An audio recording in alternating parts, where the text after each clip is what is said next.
you join us as we continue to talk about whatever we're going to talk about, and either this is the actual starting point or you've heard the pre-bit. Oh, bollocks, Matthew, just get on with it. So when we were last talking, we got to the point of talking about evolution. You mentioned that's a great starting point to essentially recognize. It tells us that one message of that is it's all pointless no matter what happens. So tell us why evolution is central to understanding why the universe and indeed everything is pointless. Okay, let's. I mean, I think it's the Bishop William Paley. I think he was walking down a beach, and he says, you find a watch, you pick it up, and you go, there must be a watchmaker. Somebody created this, and he looks at nature. And he sees, a blackbird and a hedge and a fox. And he says, there must be a watchmaker. It all fits together in a nice way. Somebody designed this, and that watchmaker is God. Okay.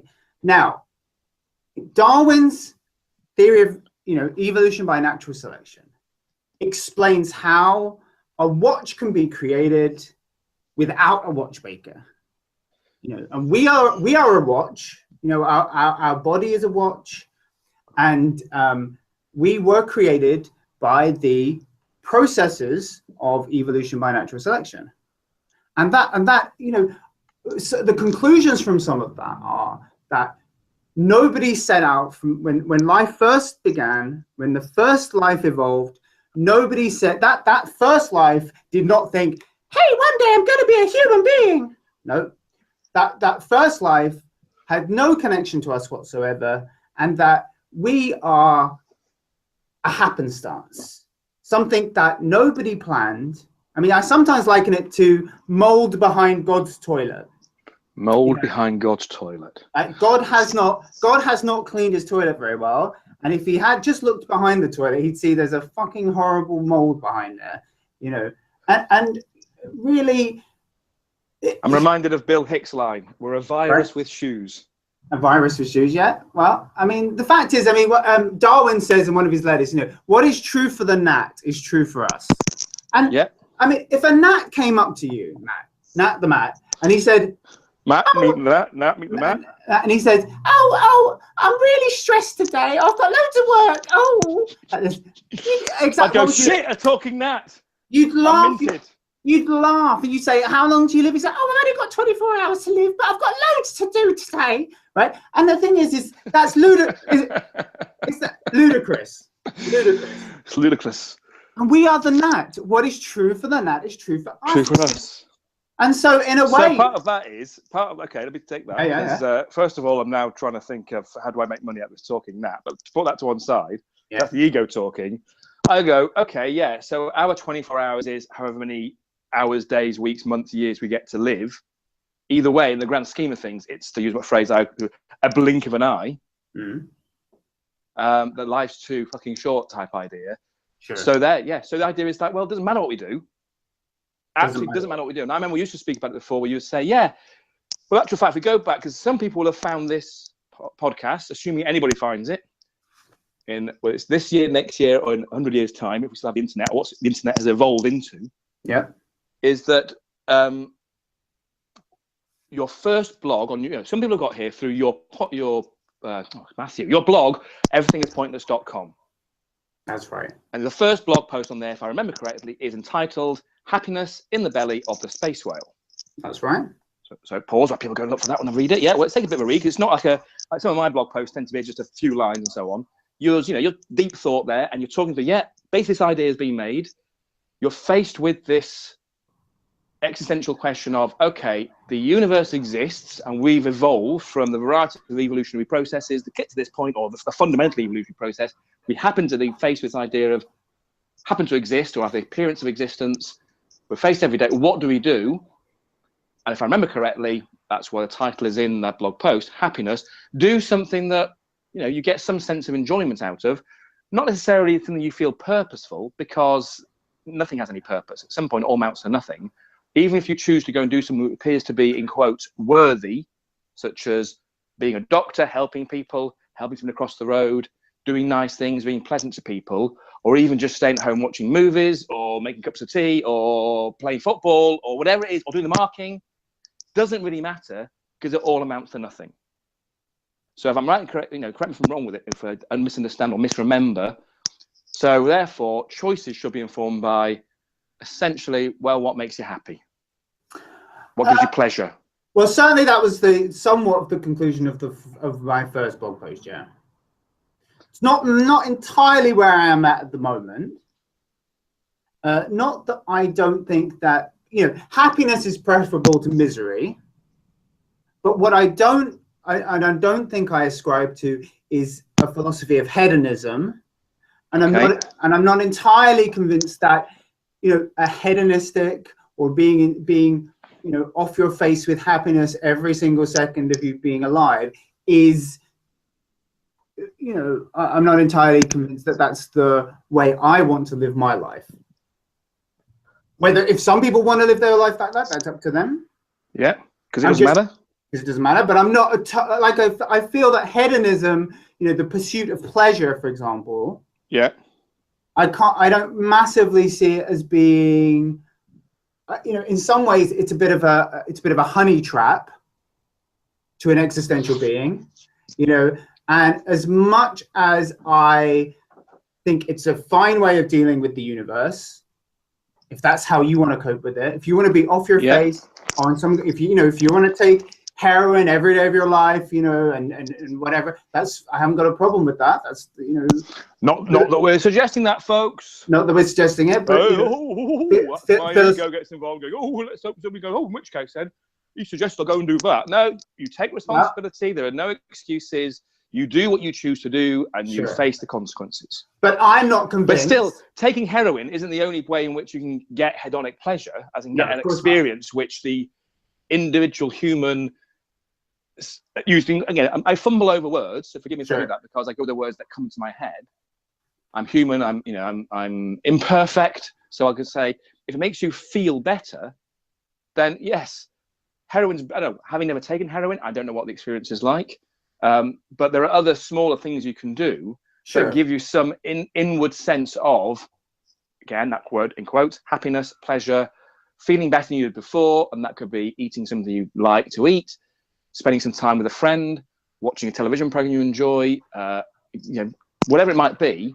There are lots of little things people can do, and at least you're agreeing or advocating or whatever that, by all means do them if it makes you feel better. It doesn't really matter. Is that fair, what you're saying?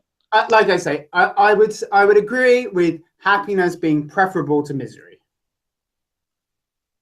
But you're arguing, but a life that essentially built around that principle, one which is built around hedonic pleasures, you wouldn't necessarily, is it subscribe, undertake yourself, but by all means, people can choose to do that. I think one of the problems for me is that there's a certain, I often advise people not to look the gift horse in the mouth.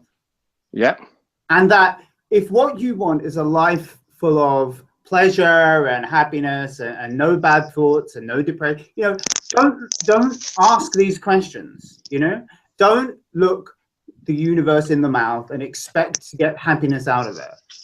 If, on the other hand, what you want is to know the truth, to understand the universe, understand existence, do things that very few human beings have done, and that very few things that the universe can do, which is understand what you actually are. Then if you ask those questions, then you have to appreciate that the answer you're going to get is not necessarily to your liking. Or is not necessarily what you might expect, is not, there are, and this is where I believe at the moment, this is where we're not necessarily going to rush to this, because it'll take us time, that the conclusions I am beginning to draw are different from yours. And that's why we hope, believe that this conversation will have value, which it does, because your experience of being Louie, my experience of being Matt, values it, whatever that might mean. So therefore, by doing it, we are exploring these questions, And I think there is something about the word that comes into my mind, which is a word I've really kind of used more in the context, or others, my colleagues have used in the context of psychological work on emotions. I know, Matthew, sometimes you just get to the point. The word dialectic, the tension between your point of view, my point of view, and if we find a way of exploring it in a supportive, friendly, caring environment, because we do, again, I think we care about each other. We want to listen to the person's point of view and explore it. We're not here to argue with each other and just say, right, I'm not interested in what you're saying, I disagree. We're going to explore each other's points of view. So it has that dialectic feel.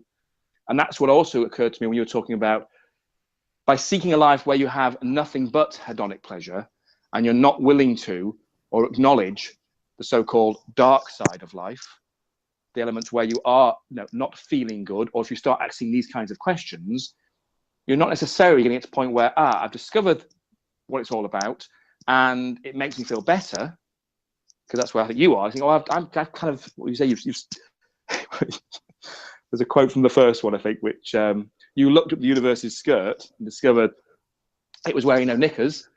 And therefore, that's this idea of, okay, well, there's no big secret here, folks. This is all a big pointless exercise. And that could point you in different directions. You could either go, in which case, what's the point of anything? My feeling is that I haven't come to that same conclusion. And that's something we will explore, I hope, over the coming weeks, months, years, at the point at which either one of us dies or we get carted off to some mental institution where you don't allow access to the internet. Are you still there? I mean, Sorry. yeah. I'm listening. I'm listening away. I mean,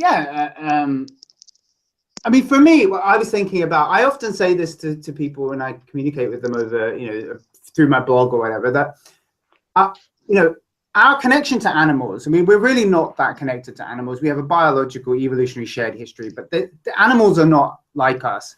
And if an alien landed on the planet, I always imagine it as being, we would hug each other and we'd both sob into our cereal, into our cornflakes. And it would be two kindred beings realizing that, everything is pointless and the universe is a pile of shit and we didn't have a hand in any of it.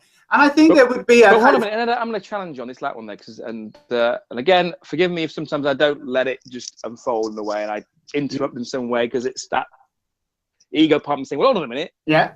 Dr. Savva. Yeah. Is that you say, okay, well, the alien comes and the human meets the alien, and we start sobbing into our cornflakes. Yeah. Because we get it, and all these other beings don't. These other.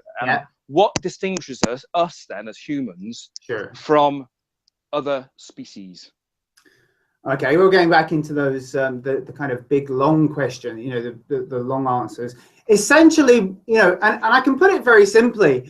And we were talking about happiness in the belly of the space whale earlier. I've just written a new one. This is a plug for my latest blog post, Misery in the Brain of the Earth Ape. And I talk about this very question. But essentially, very quickly, if life evolved from a chain of amino, organic molecules. Yeah. Evolution. Yeah. We've been there. Wait. If life evolved from, I was being farcical. If life evolved from a chain of organic molecules in a pool, what a human being is a narrative structure of mental molecules in a brain. Now, the pool is biology. Life is the organic molecule. And we exist in a biological creature, which is the pool.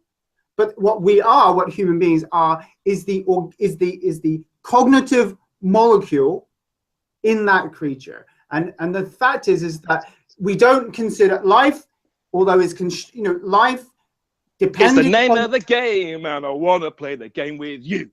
Life depended on the pool. And human being requires biology, but they're not the two. That's about as as connected as the two are. No, okay. I'm gonna. I think of Alan Partridge when he sort of asking someone, so can you be a bit more specific? And you get a bit more vague. No, be more as in what distinguishes them. What is different between a human and any other animal? What is the thing? Animals don't have a narrative self. Animals don't have narrative self. So what a capacity to So that and animals build a story around oneself. Animals are biological machines built by their DNA. As are humans. No, human beings are narrative constructs. Oh, okay, go on. Human beings are narrative constructs that live inside apes. Do? What? I think it's chapter 5 of The Selfish Gene, the meme. Okay, so do we pause here so we all go and read chapter 5 of The Selfish Gene? And The Selfish Gene, I mean, a lot of what I say is essentially, you know, Richard Dawkins' The Selfish Gene, which is one of the most important books that you could read if you're interested in any of these things. In which case, then, let's do a time check. I rely on you, Louie, to have this one foot in the world of Existentialist Files. I've actually got... What's the title of the book? Existential Files. Supposed to be. What's the title of this podcast? The Existential Files. The Existential Files. Okay, so if you have 1 foot within this part of that universe and 1 foot within the idea of time, keeping time. Sure. What's this one at the moment? How long are we speaking for? I've absolutely no idea. Okay, great. Cool. We're losing some sense of time, which is nice. I failed. I would find it valuable to at least have a pause so I can go and see if I still have my copy of The Selfish Gene, which, got to I have had and probably browsed some time ago and haven't digested. Sure. So I can be lazy and at least when we come back and speak again, I either will have read it or not, but I'll still ask you. We're in the space now of genes and memes. I think memes in particular, because it's let's maybe next time we speak, may we talk about memes. Sure.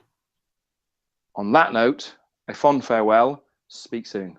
Take care. Later, potato.